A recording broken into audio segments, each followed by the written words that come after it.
Hello, everyone, and welcome to the content marketing module of your digital marketing course here. Through your previous modules in this course, you would have heard and read and practiced the basics of digital marketing. In today's course, I'm going to take you through why content marketing has become such a sought after skill for any digital marketer in India and how to leverage this skill. Before that, let me just quickly introduce myself. I'm Sumati Ahuja, and I'm a content evangelist, digital strategist, and also an aspiring novelist. I've been in the digital marketing space for about 9 years now. I started my career with Google, where I was an account manager for some of the top brands in India, working on their paid media strategies on digital using Google AdWords, YouTube, mobile, etc. Post that, I went to Indian School of Business for my MBA in Marketing and Strategy, and since completing that, I've been with LinkedIn for the past 4.5 years now. Again, here in India, I started as a product consultant, and now I'm a content marketing evangelist with them, which basically means that I work with some of the top clients for LinkedIn in the technology, education, and finance space, and work with them on designing their content marketing strategies, not just for LinkedIn, but for digital. And I also work with a lot of agencies. So all the experience I've gained in the past 4.5 years consulting these brands on how to do content marketing right is what I've tried to communicate through this course today. So thank you for attending that. Just to set expectations on how the course is divided, some parts of it is instructional where I'm taking you through slides, but there are a few quizzes and exercises in between. So you should have a pen and paper with you when you begin this course. I'll ask you to pause where needed, do the exercise, and then move ahead. The way the course is designed is I'm going to talk a little bit initially on why content marketing is gaining prominence. There is some data points, research there, and then we come to tons of tools and tips on leveraging content marketing for the brand you're working for. So, without further ado, I'll move into the content. If some of you follow Seth Godin, he has an amazing blog. He's the slide says that he's inventor of email marketing, but today he's considered as a guru of everything marketing. So when he says that content marketing is the only marketing left, so brands better be ready to invest in getting it right, it means something. But why is content marketing the only means of marketing left? That's what we'll talk about in the upcoming 2-3 slides. One, this is a research from Octane, and it is a research from Octane and a couple of other sources that you can see on the slide there. But this is very India-specific data that I'm showing you. Content marketing helps brands do everything that they want to do. It helps in increase brand awareness, engage newer audience, so acquire net new audience and engage them with the brand, attract and retain existing customers, demand or lead generation, and also drive innovation through thought leadership. So everything a marketer will want to do for their brand and for their target audience can be done through content marketing. First reason why it's so relevant and so important. Second, over the past like few years, 5-7 years, digital marketing in general has taken prominence, right? Which is why probably you guys are also enrolled for this course with Digital Vidya. But you can divide the digital marketing activities into few things that you see on the slide there. It consists of marketing automation, mobile marketing, big data, etc. But the point to note on this slide and why I put it up there is even within digital marketing, when when we asked marketers in India that which of the digital marketing activities are going to have the greatest commercial impact for them, content marketing scored the highest, so 22% that you see there. The more interesting thing is it scored high over marketing automation, big data, even their like own website. So it's pretty tremendous that so many marketers in India acknowledge that content marketing is not just a good to have but a must have, because it's going to drive the most commercial impact or business impact for their brands.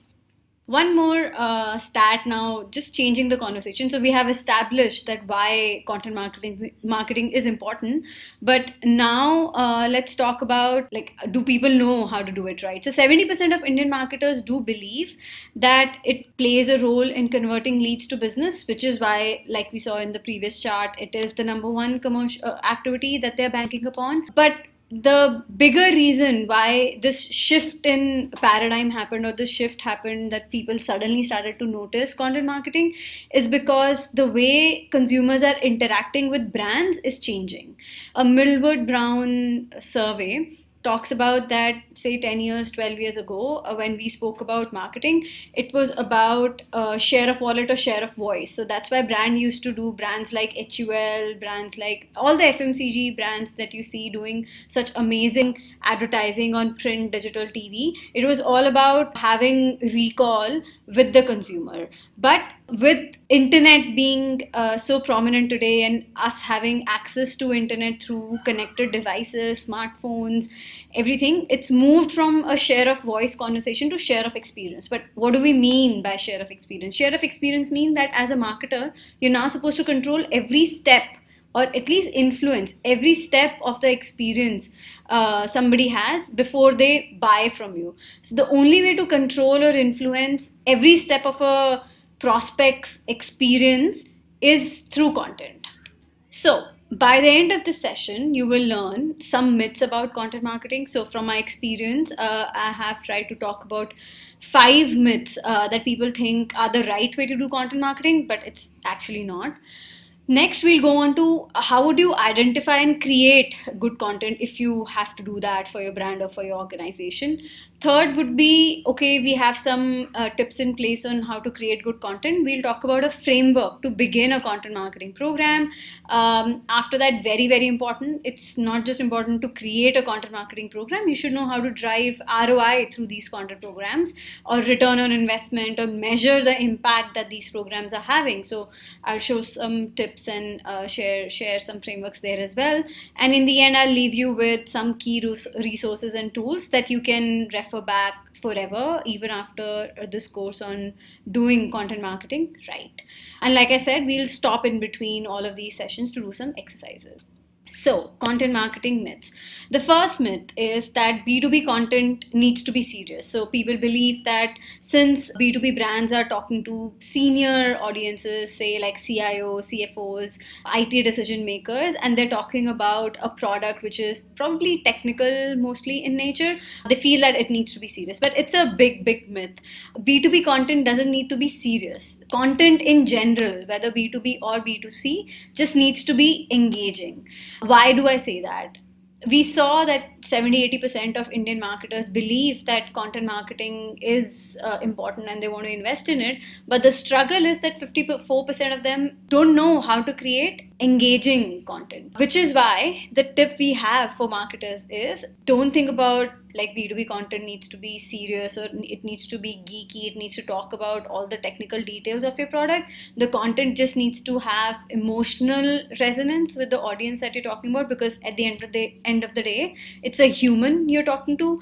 It needs to have some humor, and there needs to be a story around it. It doesn't need to be just like an update. It needs to tell a story of what your brand is, how you're going to impact this professional that you're talking to, how it's going to impact their like everyday life, make them more productive, successful in their jobs.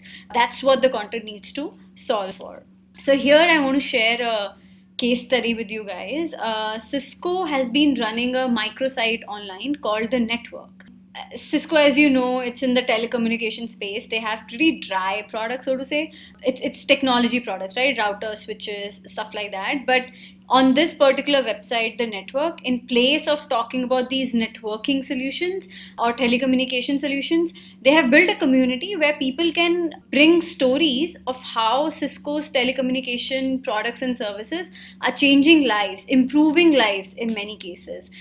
You have journalists, you have like entrepreneurs, you have general users coming and giving content here to the brand on how Cisco's technology is empowering their lives, so to say. So one story that I saw there that I can share with you is this entrepreneur in Brazil. He really reduced the basic necessities of his family, reduced the spend they had on food, clothing, stuff like that for months to be able to create a website using Cisco's technology. And now, like using all of that technology, he's been able to bring his business on the internet and sell like across the world, and that's the story he put on this website. So the reason I'm sharing this example is this content is B2B content. It's nothing to do with products or services. It's not dry, it's not serious, it's engaging because it has a human angle to it, a storytelling angle to it, and there will be, the brand is able to make an emotional connect with their audience.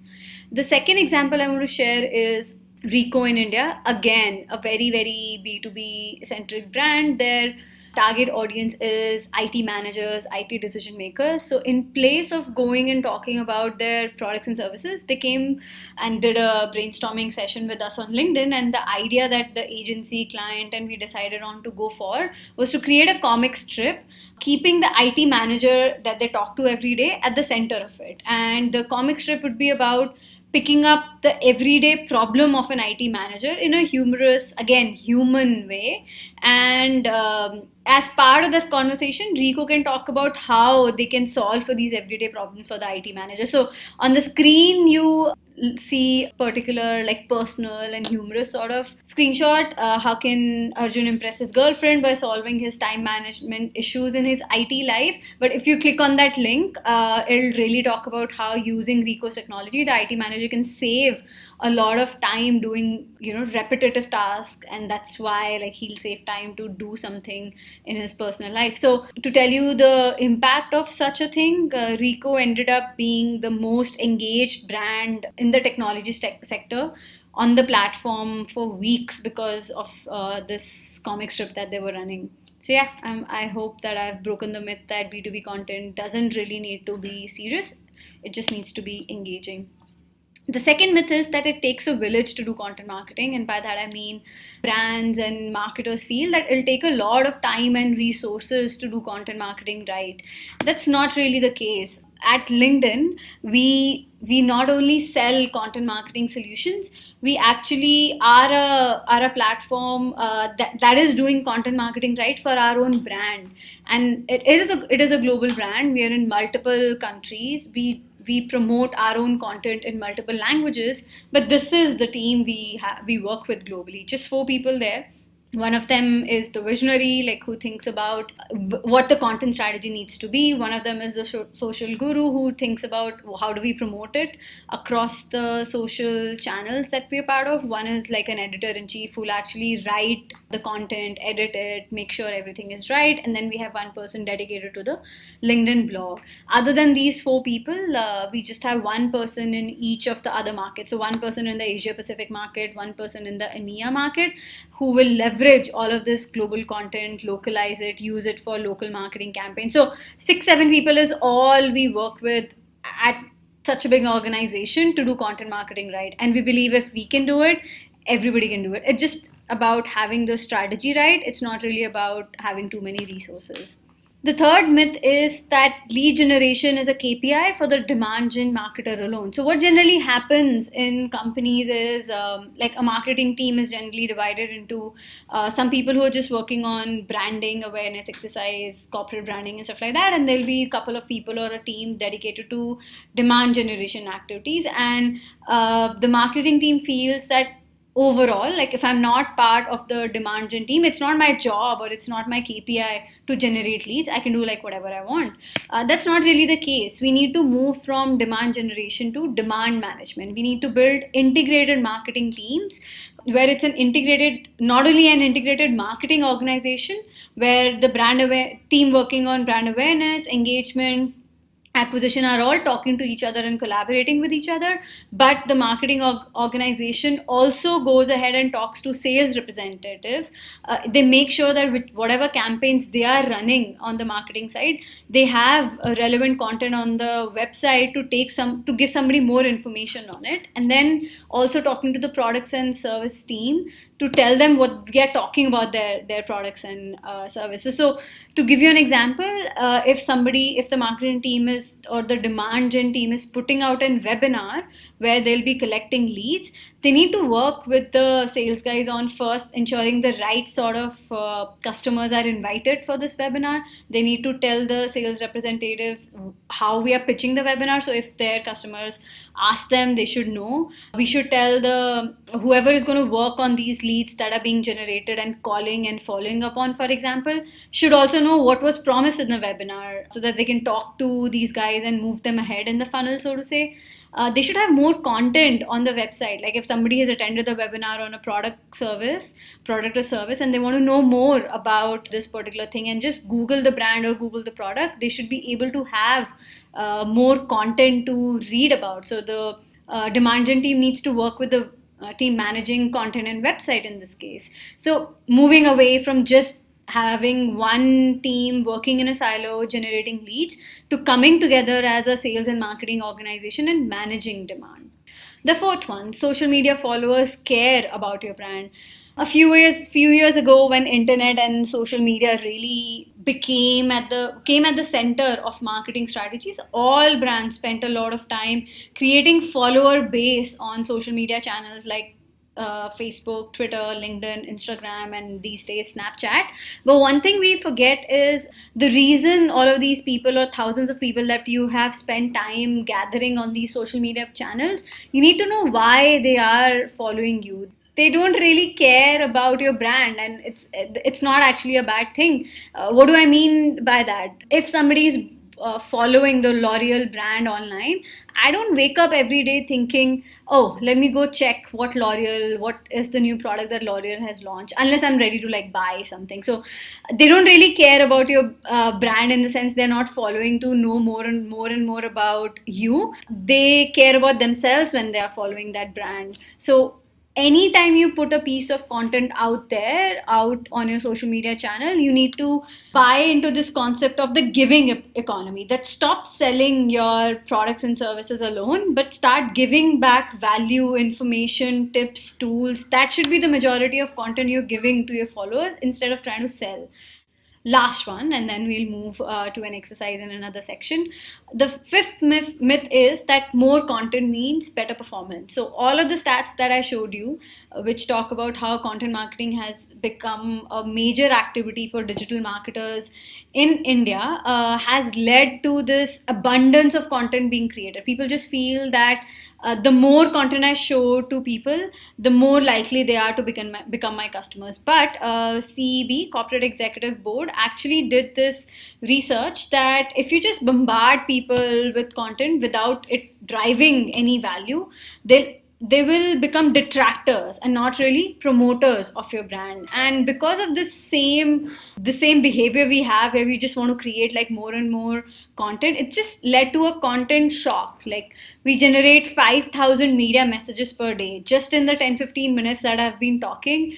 You guys who are hearing me talk on a screen, you would have received I don't know how many emails on your professional and your personal inboxes. Somebody would have sent you a WhatsApp message, somebody would have sent you text message, and you would have been so distracted like looking at all of these things. But if you pause and think about how much do you remember of all of these messages that have been thrown at you in the last 4-5 hours? Probably one or two stand out. So it's not about creating more content, it's about creating relevant content. More so because and some of you will know this already, the average adult attention span is less than that of a goldfish. It's just like 8 seconds on an average. So mediocre content will hurt your brand more than doing nothing at all. So more content doesn't mean more loyalty. It's all about relevance. In case you don't know who this person is, Content Marketing Institute has become like a really go-to place for people who try to learn more about content marketing. And Joe Pulizzi is the founder, and he like has a lot of blog posts and interesting content out there on doing content marketing, right? So you should check that out as well. Cool. So we will pause here, and I will share an exercise. You can at every part of this question, like just pause, make notes, and do this exercise, and then move forward. So the first exercise I would want you to spend a little bit of time on is, of the 5 myths I just shared, which were surprising to hear about and why? And the second exercise I would want you to do is, from your own experience, either doing digital marketing or just like reading and learning about it, any other content marketing practices you are aware of that should be avoided if you want to be successful at content marketing. To just spend like pause it for 4-5 minutes, do these exercises, and then we can move ahead. Coming to the next section, which is how to identify good content. And the reason this section is extremely important is, when you're working with any brand, you'd realize a lot of time they already have content that has been created for a while. So everybody has a website. Some of the brands will have a blog as well. Some of them will have YouTube channels. Some of them would have created content for TV, radio, print. So there is no brand who doesn't already have content. It's about identifying good content and leveraging it for the betterment of the brand. So, what constitutes good content? I have a framework for you guys here. We spoke about that it's not really about more content, it's about driving value for the customer you have in mind. So, keeping value at the center.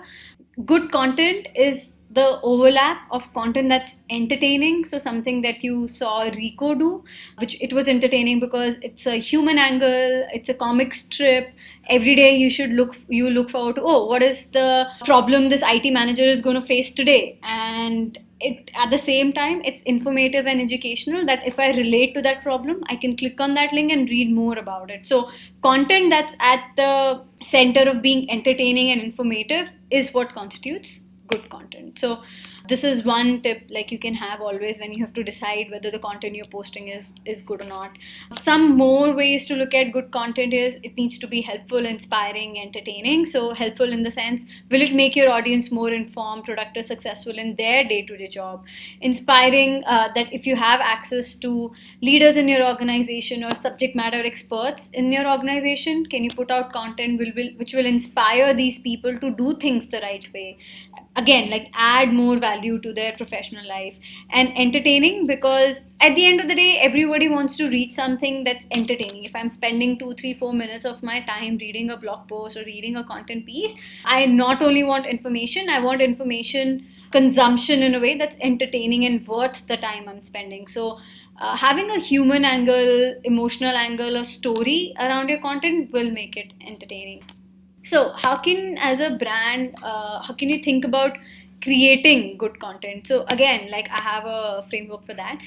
To create good content, you have to first do some sort of self-awareness as a company. You should know what is your company's expertise. So if you are a educational brand, like suppose you are in exec education, what is your company's expertise? Your company's expertise can be that you have a lot of exec courses to offer for aspiring project or product managers.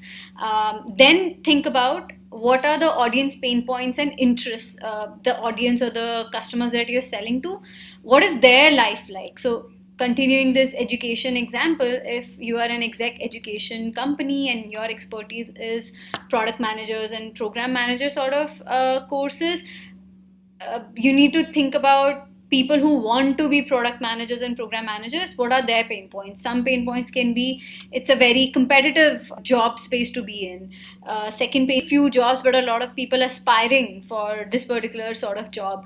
Third can be, they're just like too many courses out there and they don't really know which kind of course and which kind of skills will end up giving them a best job. Third thing you need to think about is the content tilt. So what is the hook you are going to pick up that will be at the center of what your company can do for this particular audience and also matches their audience pain point. So to summarize, what I'm trying to say is, once you have done this self-reflection on what your company can solve for and how it differentiates you from competitors, match it to actually solving for a need of the audience or the customer you're selling to, and then think of the hook. Like, do you want to be informational, entertaining, helpful? What is the hook that you want to give to your content piece? That is what will help you create good content, not just for one campaign, but for all your marketing campaigns at scale. Now that we know a little bit about how to identify good content, once you have identified that content hook, you know what is it that you want to highlight from the various expertise that a company will have. Let's talk about a framework to begin building a content marketing program. This is the planning template we'll work with. The first question that you need to answer is you need to really know who the audience is, and that's what we call going deep into the persona need. You need to know who the person is at the end of the day that you're trying to sell to, not the title. So as a tech brand, not really just knowing, oh, I'm going to talk to like the CIO, but who is the CIO? What are their aspirations? What are their everyday problems? What are the constraints they face in their job every day?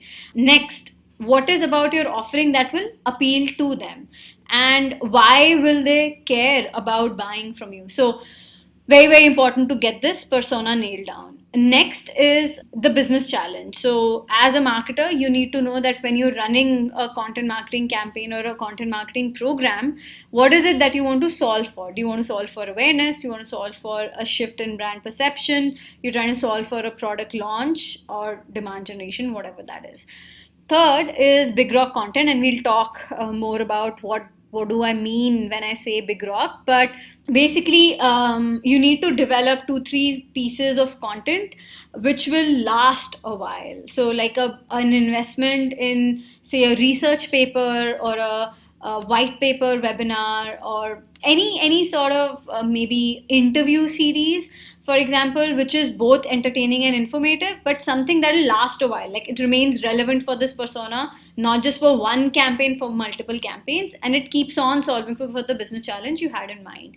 Fourth, very important, to have a distribution strategy. So if you create great content but you don't have a distribution strategy nailed down, it basically means you created a hotel like in the middle of the desert where like nobody knows that there is a hotel there. So you need to plan for how will you distribute this amazing content that you created and get it in the hands of the people or the customers who matter to you. And not just like a distribution strategy to just distribute it, but also how will you optimize while the campaign is running.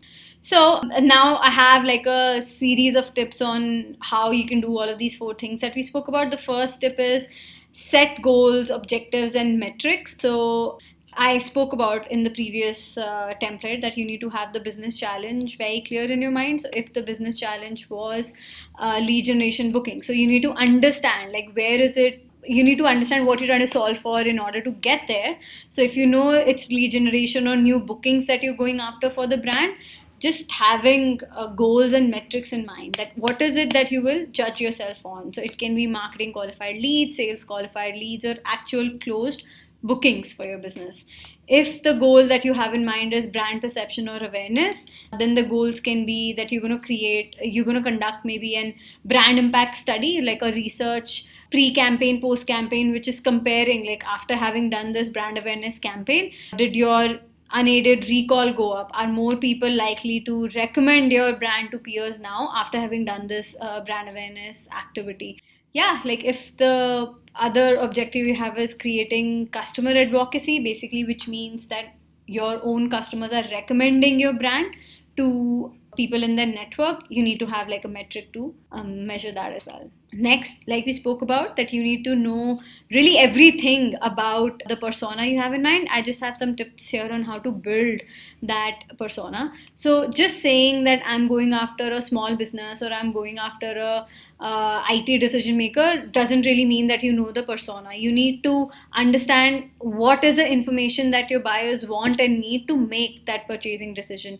You need to understand how they talk. So by this I mean the jargon they use, the acronyms they use, and also how they like to be spoken to. Do they like somebody talking to them about just business strategy and cost savings, or are they interested in how a solution actually implemented? So you need to know how to talk to them. What are they interested in? What are the big challenges that they are looking to overcome in their everyday business? What are the key milestones in the customer buying cycle? So if IT decision maker or small businesses are what you're going after, what are the key milestone or the questions they think about, main big questions they think about before they make a buying decision? So you need to know that. Next, very important, the people in the buying center. So is it just the IT decision maker, or are there other people influencing this decision, is what you need to know. who or what influences them. Yeah, what are the most common objections to purchase? So what are some of the things that make them decide not to buy from a brand? What are the frequently asked questions? So this is like not an exhaustive list, but answering most of these questions or all of these questions will help you decide who this person is at the end of the table that you're talking to. So a little bit framework on that as well. To summarize what all we spoke about, the personas are people too. You need to know who they are, what they want, and why they want it. Next step, if you want to talk to all of these people that you just did so much research on, you should also spend some time researching content topics that they are interested in, or content that they are already interested in reading, sharing, talking about. There are some very basic tools in the market that you can use for this. One is Google Trends. So you can just type Google Trends on google.com and it'll give you a link to Google Trends where you can put in a keyword and see what are people reading about this particular topic. Then there's some more called Answer the Public. BuzzSumo is a paid tool, and then you have LinkedIn as well. We also have an internal tool called Trending Content, wherein we can tell you if it's the SMB or IT decision makers that you're interested in talking to. We can tell you on our platform what is the content that they're reading, or if you already have content built on a certain topic, say big data, this tool can tell you which sort of audience is interested in reading that content. So we'll pause there and do another quick exercise, but I'll give you a little bit background before you do that. Let's assume that you are the content marketing lead for LinkedIn in India, and we'll continue to do all the other exercises based on this one. So listen carefully. The marketing objective for the campaign that you're building is to create awareness about the LinkedIn Marketing Solutions products among entrepreneurs and small business owners in India. So let me break this down for you. The objective of the campaign is you need to create awareness. What do you need to create awareness on is what does LinkedIn Marketing Solutions sell? So you need to create awareness about the products. The people you're talking to are entrepreneurs and small business owners in India. Okay, so that being the background, the exercise you have is, so here, this is where you'll pause and write it down, is write down 3 questions and data points you'll need on this target persona to build effective content. So everything that we spoke in the previous slides on how to know your persona and persona's need, keeping all of that in mind, write down 3 questions and data points that you'll need on entrepreneurs and SMBs in India to start to build effective content for brand awareness. Next, research the web to find out one big rock piece of content that LinkedIn has already created, which can be used to create brand awareness among this audience. So those would be the 2 tasks you have. Cool. So we've spoken about how to identify good content. We've spoken about how to begin building a content marketing program. One thing I did speak about initially when I was talking about big rock content is a lot of brands already have content created and it's like out there on the web. How can you perform a content audit in 3 very easy steps to figure out of the content a brand already has, what sort of content will work and like what will not work? So to create or to do audit of the existing pieces of content, first step is just research everything that's there on the web. So go to the blog, go to the website, go to the social channels, see the ebooks, videos, everything that they have. So it's an inventory check of the ingredients that are needed in the recipe. So once you have done the audit, and if you want to check whether a piece of content is good or not, just do a taste test. So measure the performance of that current piece of content. And how do you do that? You'll just go and see if it was a video, like were a lot of people sharing it, were there a lot of views. If it was an ebook download, just see like of the people who reached that ebook page, how many actually downloaded it. So just see the conversion rates and conversion metrics and test the performance of the content.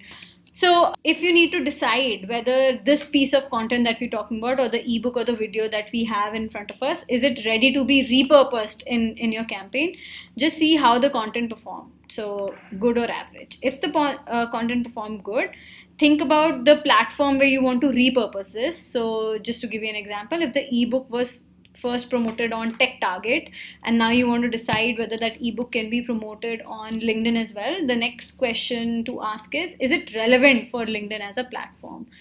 How will you do that in this example? You will see if it's professional in its tone. You will see if the audience you want to promote it to on LinkedIn, does the content have enough hooks for this audience in the ebook? So if the question is yes, you will ask, can we reuse the content? So for example, if it's an ebook, do you need to get permissions, or do you need to change the formatting or content in any way for this particular platform? If the answer is yes, great, you're ready and you amplify this content. Some other way this can go is, the first question when you ask how did the content perform, if it perform average, like forget about it, there's no point repurposing that piece of content. If it performed good but you feel that it's not relevant for the platform, so for this ebook you feel that it's not relevant for LinkedIn because it had say very personal communication to it or very flimsy communication to it and it doesn't have a business angle, the question to be asked is, can it be reworked? Can you tweak it? Like, can you give it a new headline or change some of the stats there? If yes, you test the new copy and amplify it. If you think it cannot be reworked, again, like, let's not repurpose it for LinkedIn, maybe keep on talking about it in TechTarget. So that was just a very quick example, but you can always refer back to this flowchart when you need to decide whether this piece of content is good enough to be repurposed. This is a very interesting and important skill to have, because you won't have the resources and time every time to keep on creating a big rock like a research or an ebook or a white paper. So you need to keep on repurposing the content you already invested in and really get the mileage out of the effort and money you would have spent creating it the first time.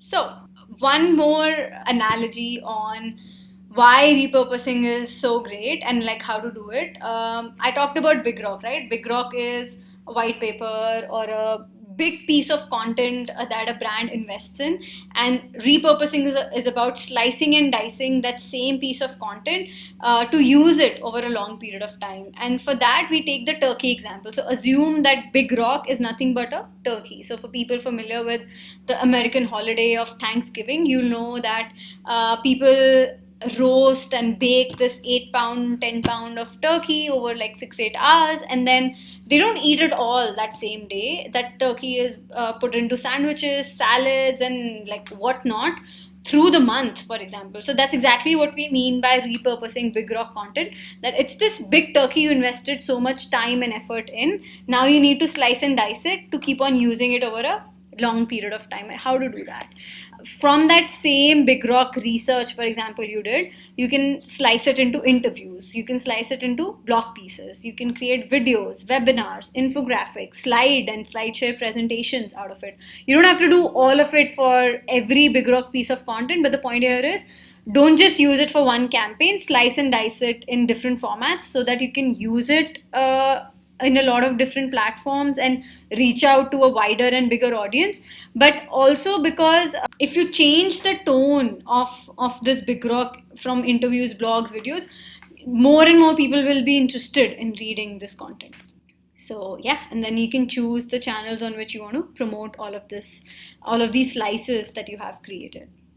Here is the next exercise on the Big Rock and the turkey example that we just spoke about. So going back to how we were working, you were the content marketing person on LinkedIn Marketing Solutions team, and to market our products and services to entrepreneurs and SMBs, you identified a Big Rock piece of content and wrote it down on the paper, right? The next exercise has 3 tasks for you. For this Big Rock content piece, like the video, webinar, whatever you figured out, what would be the 3 turkey slices you would recommend for this Big Rock? So like I spoke about, if it was a research paper you recognize as a Big Rock, what would be the 3 pieces you will create out of it? Whether it'll be slides, interviews, blogs, what is it that you'll create out of it and why? That's task number 1. Second is, which of these 3 turkey slices that you've created will be gated content? What do I mean by gated content? Which of these 3 people will have to like put in their details to download, and which will be non-gated? You'll just give it out for free. Third task is, now that you have these 3 turkey slices and you have decided which is gated and which is non-gated, what would be the channels 3 digital channels you will prioritize to promote this content on, and why? So pause, you can have the question up there on the screen for you, and continue doing the exercise. Once you're done doing the exercise, I'm just like moving on to another idea here, that you have identified, if you go back to the planning template that you were talking about, you've really identified who the persona is, you know them in and out, you know what their challenges, aspirations, wishes are. Now you have started to also create content for them, like you have decided the big rock content that will answer all of these questions that this buyer persona has. And after deciding on that big rock piece of content, you've also maybe created slices out of it. This particular slide is talking about how to bring it all together in a content calendar or a content strategy.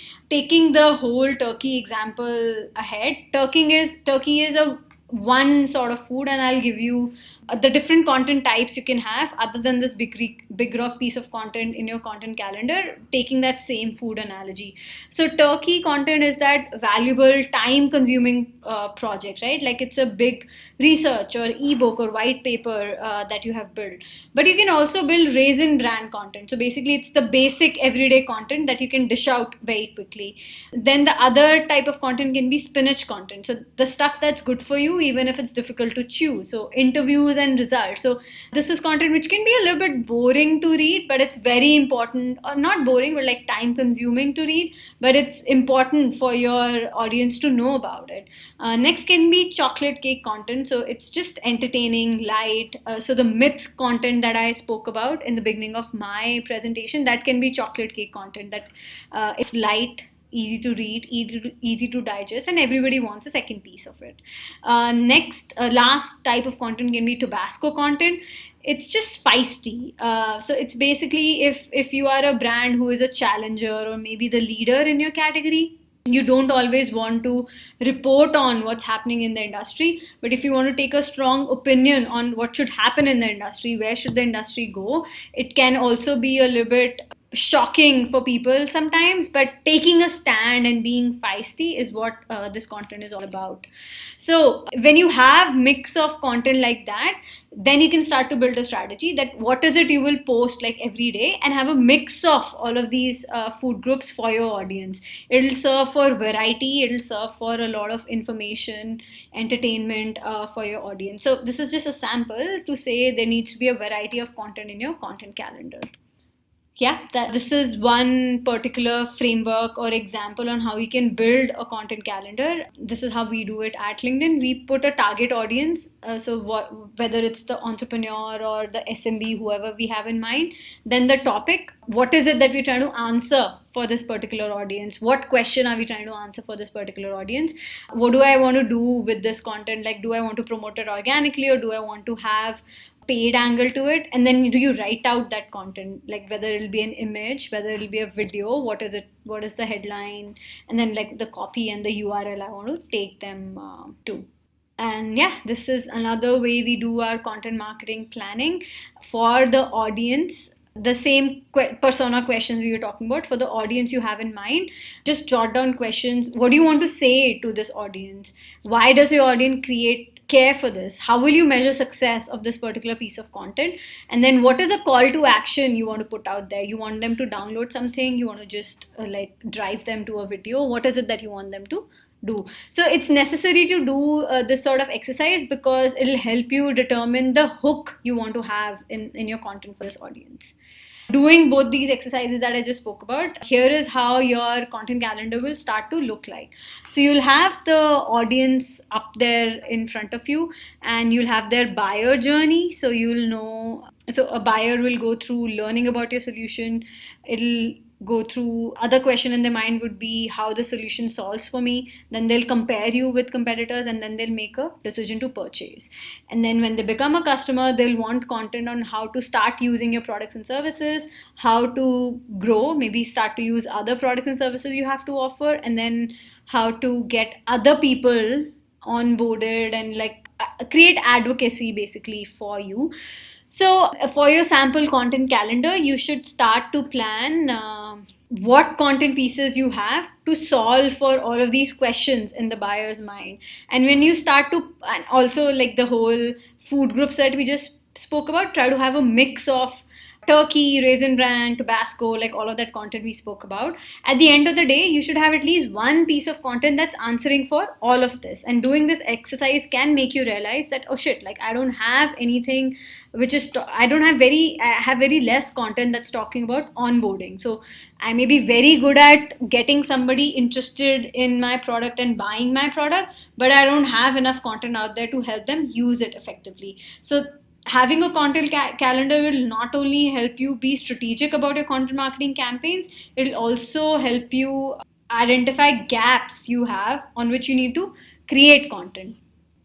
This is the other way we make a content marketing calendar. So we not only put like what do we want to share and what's the objective, we put key metrics against it as well, like how am I measuring the impact of this content, which is very, very important. Like after the end of 3 months that you have been running a content marketing campaign, you need to know what is it that you'll report back on.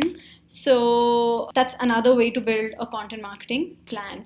At the end of the day, you need to have content that's answering all the stages of a funnel. So you need to have awareness content, you need to have content that's going to build consideration with your audience, you need to have gated content which will help you convert more people, and then you need to have content which is increasing the advocacy of your brand with this target audience, so that they're recommending you to other people. And this slide is just sharing more information on what sort of content makes a good awareness piece of content, consideration, conversion, etc. So it's just giving you various content types that you can put in a content calendar, and a mix of this, you'll end up having a mix of those food groups that we just spoke about. So I'll just wrap it up again with the same planning template that we spoke about. We've spoken about how to go deep into identifying the persona need. We've spoken about that you need to be clear about the business challenges that you're trying to solve for. We spoke about how to identify big rock content and also how to distribute it using the turkey slice example. And yeah, we'll come to one example at LinkedIn on how we did it, like how we use the same tactics and tips that I just spoke about at LinkedIn to do better at content marketing. So our objective was that we had created the sophisticated marketer's guide to content marketing, and it had visuals, quotes, stories, resources, but it was created in the US. And the need that we had in India was that we wanted to talk to people like Namita, who is a marketing manager at a tech company in Bangalore. She started at the company 3 years ago and she manages a team of 8 already. She's single, in her late 20s, and lives with her parents and younger sister. So this is where we did our research to figuring out that Namita is not just a marketing manager. Who is this person and what are her aspirations? That is the sort of research we tried to do, because we will be promoting the sophisticated marketer's guide to content marketing to people like Namita. Next thing we did is we tried to find out a little bit more about what is her like everyday business challenges. So Namita's manager is the CMO who asked her to create a content marketing strategy for the company. But there are some challenges, same that all Indian marketers face, that 67% of them create brand content in-house. They don't have the luxury and the resources to go to an agency and ask them to create this content for them. 45% of them lack a process for creating content, like they don't know how to go about it. So after having that content piece, like the big rock content piece, which is the sophisticated guide to content marketing, and the objective being that we want to promote this particular content, we first figure out the persona need. The persona need is they don't know how to do content marketing and they want a blueprint for content marketing. For us, the business challenge was we wanted to create leads through putting out this piece of content, and the objective was we wanted to leverage the sophisticated marketer's guide that was created in the US, but it was not really a direct fit for the local Indian audience. So here's what we did. We created different versions of that content marketing guide for different regions. And at the center of it, you see the India one. A few things changed. Obviously, the content inside the guide changed so that we had more case studies and everything which were relevant for the India market, but the look and feel also changed. So we use the Indian flag colors for the marketer's guide. The faces change, so more Indian faces that you see there, and also you see the Indian monuments here. The other screenshots you see on the screen are for the Australia, Asia, like Hong Kong market. And again, like we try to have a local flavor to the look and feel of the guide. Next, like I said, the content inside the guide also changed. So the note to Indian marketer was from our content marketing person in India, and talking about like the aspirations, challenges that an Indian marketer faces. Next, the case studies and everything that we shared in the guide were also from India, and we ended up giving a appendix on tools and resources for marketers, because when we did the research on persona, we figured out they just need a full blueprint. They just need a playbook on how to do a content marketing, right? So they want tools and resources that they can use. Next, we had to decide to promote this piece of Big Rock content. What is the hook that I will need to adopt? We could have gone the inspiration route, humor route, personal update, news, instructions.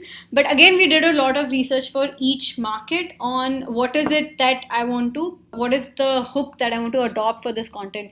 Some interesting things that we got to know was in Singapore, people don't really want business content to be humorous. So we stayed away from it there. But in India, people like personal updates, people like inspirational stuff. They want instructions and guides.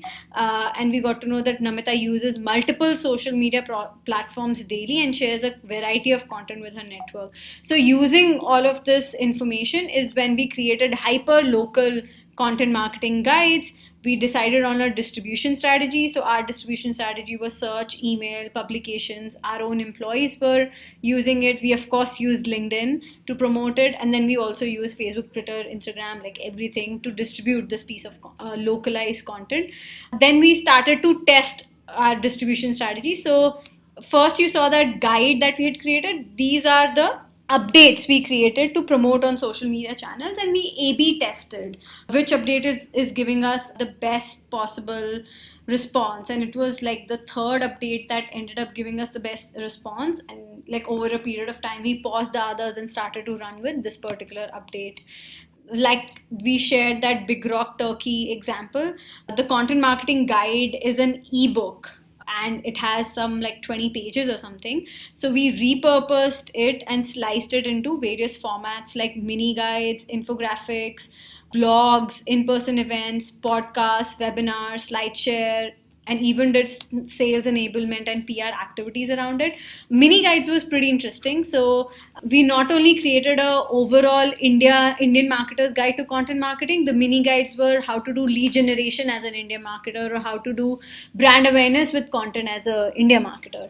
So we slice and dice into those particular smaller pieces, and then we kept on measuring results. We were very clear that we want downloads and leads, but we also want to get feedback for our other campaigns. And we started to really look at all the comments that people were making on our updates on social media channels. And I want to highlight just one where this Reena person is saying that ads had been popping up, but like she mentions a competitor and says XYZ brands ads had been popping up, but that did not lead me to downloading their app.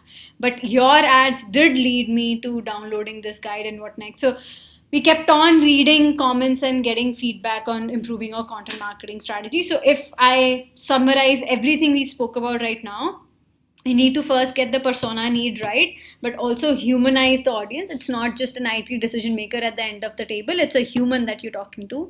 Then you need to figure out great content that provides consistent value to this audience.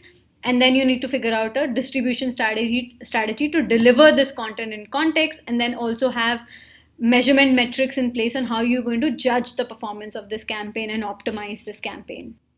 So, which is where we come to defining the ROI on content marketing.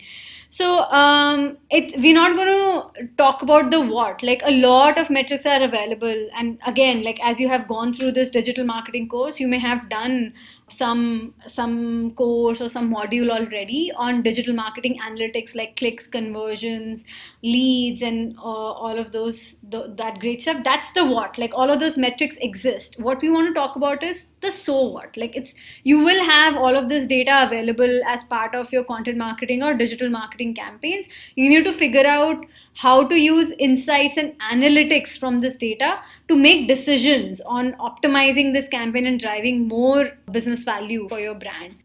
We can all say that branding awareness and engagement is great, but at the end of the day, sales conversion is the number one metric for both B2C and B2B brand. And one way that we want marketers to think about it is to invert the funnel. Today, the way, just look on the left side of the slide for now. Today, how we measure success of any marketing campaign, not just content marketing campaign, is this funnel that I use content to reach to 12,000 IT decision makers. I had a 10% conversion rate, for example, and 120 of them got converted into marketing qualified leads. Of those, 20 became sales qualified inquiries. From those 20, I got 4 people converted and buying from me, which led to 40,000 in revenue. And the mistake we do is we judge this 40,000 revenue to the amount I would have spent in reaching out to 12,000 IT decision makers. But a more intelligent way to do this would be to begin with the revenue goal in mind. That, okay, as a marketing organization or as an organization, we need to hit 10 million in revenue. We all know the conversion rates at every stage of this funnel. So to reach 10 million in revenue, I need 1,000 wins. Like I need 1,000 customers buying from me. To reach 1,000 wins, I need to have 4,000 sales inquiries. To have 4,000 sales inquiry, I need to have 24,000 marketing qualified leads. And to have 24,000 marketing qualified leads, I need to reach out to 240,000 IT decision makers. Once you have it to this level, that to reach that 10 million, I need to have 240,000 IT decision makers. Now you decide on the platforms you need to go after to reach to 40,000 IT decision makers, and then you do all of the stuff that we spoke about, like know the persona and then build content to reach out to this 24,000 IT decision makers. So our suggestion would be to tip the funnel or switch the funnel and do content marketing ROI this way. After that, like pretty basic stuff, like we spoke about what is good content, but you need to have metrics in place to measure performance. So not only have metrics like I need to, if it's a content piece that's going to drive brand awareness, the metric there is the traffic or the click-through rate it has. If the metric for the content was to drive leads, you look at downloads it generated or inquiries it generated. But that is not enough. You should also need to know the benchmark. Like, is 1% CTR good or 0.5 CTR also good? So you need to not only have metrics in place for the content piece, but also the benchmark on which you're going to judge it against. Here are just like a couple of examples on how we do it at LinkedIn. We provide conversion tracking within our campaign manager tools for our clients to look at that for the campaign, the content piece that I was promoting, what were the conversions that happened. They can track it right there, like on the platform. We also give something called Content Marketing Score, which is basically, it's a peer set benchmarking tool. So the brand will give us a list of competitors that they want to be compared against, and we'll give them a score. Like, of the content marketing efforts you are doing and the competitors are doing, you rank 9 out of these 10 competitors. So it's just a peer set benchmarking tool that we have created at our end to measure the impact of the content marketing effort of a brand. Next, I just want to talk about a few brand case studies who are doing content marketing right, just to give some inspiration. So HCL has had this platform called CIO Straight Talk for a very, very long time. It started with magazine that they used to run called CIO Straight Talk, and they used to physically deliver these magazines to a select few CIOs in North America. They decided to convert this into a digital property, so they had web microsite built where they were directing relevant traffic for them to register into this community. And then they also created a group on LinkedIn where it was a closed group where CIOs could come and like talk to each other. So over a period of time, they have like thousands of hand-picked CIOs who are part of these communities, who feel comfortable talking to each other and solving for each other in this community. And what has HCL gained out of it? One is customer ROI. They get subscription data. They know who these CIOs are. They know what they're talking about, what matters to them. And it builds brand loyalty because these CIOs know that HCL has made it possible for them to come together and talk about all of this. Next, data ROI. It's like first party audience data they have on what these CIOs look for, what are their business problems. They don't need to do any other research. They just need to listen to these conversations, and they'll know which products to pitch to these guys in their sales conversation or their other marketing campaigns based on the conversation the CIOs are having on this particular group. Campaign ROI, as part of the Straight Talk like website, based on the conversation that's having the CIOs are having, they'll put a relevant like webinar, white paper, or event invite in front of them to attract them. Next, business ROI, like I said, they have access to select few thousand of CIOs across the world, and they create smaller roundtables where they just go to this community and ask them to come like in a smaller group, say in Geneva, and do a roundtable with their sales guys. And they have created $1 million worth of like RFPs and revenue out of just this community. Next is American Express, a financial brand that wanted to go after entrepreneurs and SMB audience, and they first did some research on what does this persona want, and they realized, and that's the quote I have there, that through our semi-annual survey, nearly 60% of customers, SMB customers, told us that they found this social media world really challenging. Only 13% were tapping into social networking because they didn't know how to. So they wanted to solve for a real problem for these SMBs, and they created this particular platform called Open Forum, which you should check out and like just go research what this forum is about. They created Open Forum that let American Express create a community for the SMB folks to network and talk to each other, and they solved for this problem through this particular forum. In this forum, they put insights, resources by industry. They invited VCs, they invited like a lot of people to come mentor these entrepreneurs to solve for the issue these guys were facing. So that's the customer ROI again. Like so many SMBs ended up creating profiles on this platform. Data ROI, similar to HCL, they got first party audience data on all of these like hundreds and thousands of SMBs, and they in the end they had a LinkedIn like sign in on this property as well, so that they get like first party data on when somebody is registering for this particular community. Campaign ROI, just like HCL, based on the conversation that is happening, they push products, events, and stuff like that. And business ROI, because they were talking to SMBs and entrepreneurs, they started to feature case studies in a very human and relevant format. So they started to show them how American Express products are changing the way SMBs do business, and put spotlight to these like life stories of American Express changing SMBs' lives.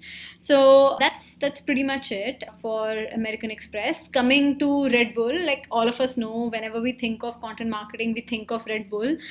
Because they've been doing this so well for such a long time. But I want to talk about Red Bull's Bulletin. Again, it began as a lifestyle, like fashion magazine. The reason is Red Bull didn't want to just talk about their product. The product is just one bottle that probably tastes like cough syrup, but why do thousands and thousands of people consume it every day? Because they created a lifestyle around it. They created a story around this brand. That the story or the pull for the brand was that Red Bull is for people who are adventurous, who go to the extreme. And that's why they created this lifestyle magazine or a property where they started to then sponsor Formula One racing. It started as a printed guide on Formula One racing, then it became into a men's lifestyle magazine, and like over the course of years, they now have 550,000 loyal subscribers on this. Just like all the other examples we are talking about, they get data ROI out of it. They can talk about their products, they can talk about the events they are having, they can talk about all the sponsorships they're doing around the world, put videos, everything in like this one place, and it reaches to 500,000 people just by putting it in this one place. Next, because it's an own property, everything that they do around base jumpers, mountain bike, Formula One team, like all of that goes in here, and they build promotional campaigns out of this one particular property. And business ROI as well, like if you talk to the CMO and the CEO there, they feel that the amount of effort and revenue they would have put in creating this particular property, they have received much more value out of it, because this property increased the awareness level of the brand 2x 3x. It created a lot of downloads for them, and it just created this very strong brand perception that Red Bull is for the adventurers and people who want to fly. Like, that's their new tagline, right? So, summarizing all the key takeaways we have from this particular course: one, content is a journey; it's not a sprint. Seek opportunity. It takes time for people to continuously engage with you as a brand. You need to seek opportunities to tell a story, inspire, and educate your customers. And this is how brands can stay top of mind for the audience that matters for you. Next, very, very, very important to A/B test. Like, I can give you a lot of best practices here from my own experience from the different brands that I've worked with, but you really have to test it for your own brand, because it depends the awareness level you have with that particular audience and the content you have out there. So A/B test different elements of your updates and different elements of your content strategy to come to a strategy which works for you and your audience. Yeah, like the next step is the whole framework that I showed, that you need to be at the center of your company's expertise and your audience pain points. This is just a funny way of saying that you could show a video of your brand landing on Mars, but if it's not relevant to your brand's mission, or if it's not providing value to the end customer, it will not perform. So it's not about creating viral content, and it's not about creating like some jazzy piece of content. It's about creating relevant content for your brand. Next, I have given you a link on this slide to download the Sophisticated Marketer's Guide. It'll have a lot of resources like this checklist, but something that you can like print later, keep at your desk, like refer back to. Also, some tools and resources we use in our own marketing teams to do content marketing. And yeah, like that brings us to the end of this particular session. Hope you got some insights and tools to work with. We will follow this up with a longish exercise, and I look forward to receiving your questions and also the answers to the exercise. That's my email ID, and you can obviously connect with me on LinkedIn as well. Thank you so much for your time and your attention so far. Thank you.